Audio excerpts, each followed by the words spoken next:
What if I told you? An old black notebook made 3 people vanish. This 1969 mystery involved a sigil trapping people who touched its pages. Tonight, on Secret Spells and Shadows, we dive into the dark story of the hand-sword Grimoire disappearances. I'm Victoria Unikel, artist and media mogul by day, and modern witch exorcista by night. Every Thursday, we prove the world is scarier than fiction. If you like my stories, hit like and subscribe. And let's begin. Let's step into Birmingham's foggy streets to chase a leather grimoire whose living black ink disappeared its readers from this world. It was late January 1969. Winter fog stuck to brick houses. Down in the central library basement, staff cleared old boxes.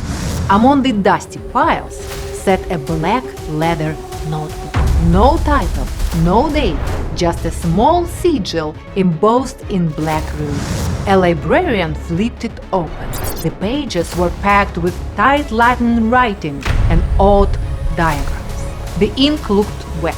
He shrugged and dropped the book on the sale table. 19-year-old art student Alan Price saw the book on his way home from class. At the checkout desk, he cracked it open and froze. Every leaf was already filled, but the ink shone under the fluorescent light. A warning on a page read, "Do not break the mark. Lock the book on its own side." Alan laughed and put it in his bag, heading home.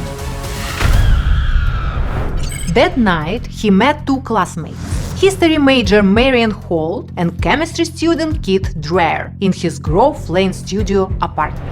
They passed the notebook back and forth, laughing at the fake monk handwriting.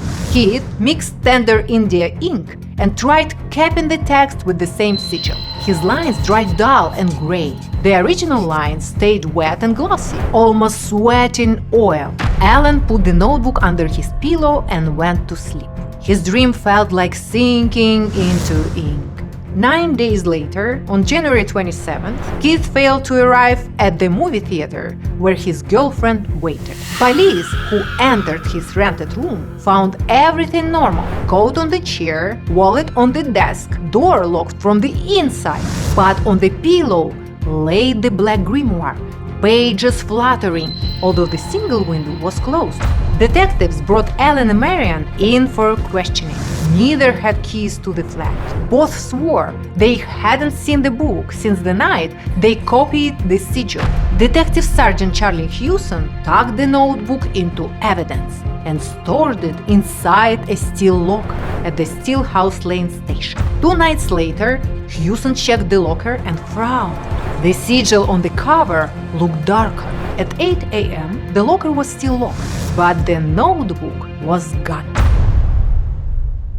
Alan visited his local priest, convinced he had angered something. The priest suggested burning the book if he ever saw it again. On February 3rd, Marian found the notebook sitting on Alan's kitchen counter, pages open to a diagram of a doorway drawn in thick black ink.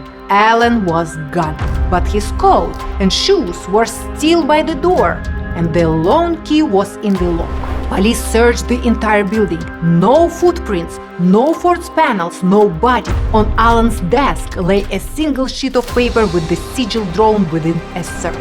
Marian became the last link in the chain.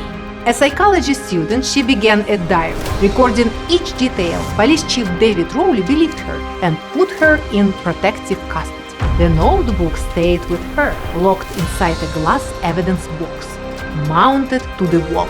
Rowley ordered hourly checks.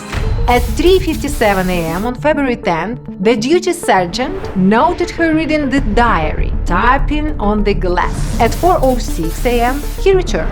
Marian was gone. Her shoes stood by the bunk. The cell door was still locked. The key was in his own pocket. The notebook's glass box was empty, but the sigil was etched into its inner surface. Rowley's final report listed 3 missing persons, 1 missing artifact, and no physical evidence beyond ink smears. By December 1970, the file was officially stamped unsolved. In June 1971, a London dealer bought an unholy dye. The dealer died of carbon monoxide poisoning in his locked car on the M1 shoulder. The passenger seat was empty, except for a single sheet of water-stained leather. In 1988, retired Constable Charlie Hewson broke his silence in a Midlands tabloid. He swore the sigil re-inked itself each time a victim vanished, growing another ring around the core. 3 months later, Hewson was found dead in his garden shed. The door locked from inside. A spiral was burned into the workbench. Beside it stood an open jar of glassy black ink. A cursed sigil is scary. Libraries turn over their basements every year. Many unlabeled grimoires stay locked only because no one draws the mark twice. Have you ever seen a symbol that kept you awake? Did you copy it or walk away? Tell me in the comments. Subscribe, my darlings, and meet me next Thursday for another journey into secret spells and shadows. Until then, stay safe, stay sharp, and never let the ink invite you in.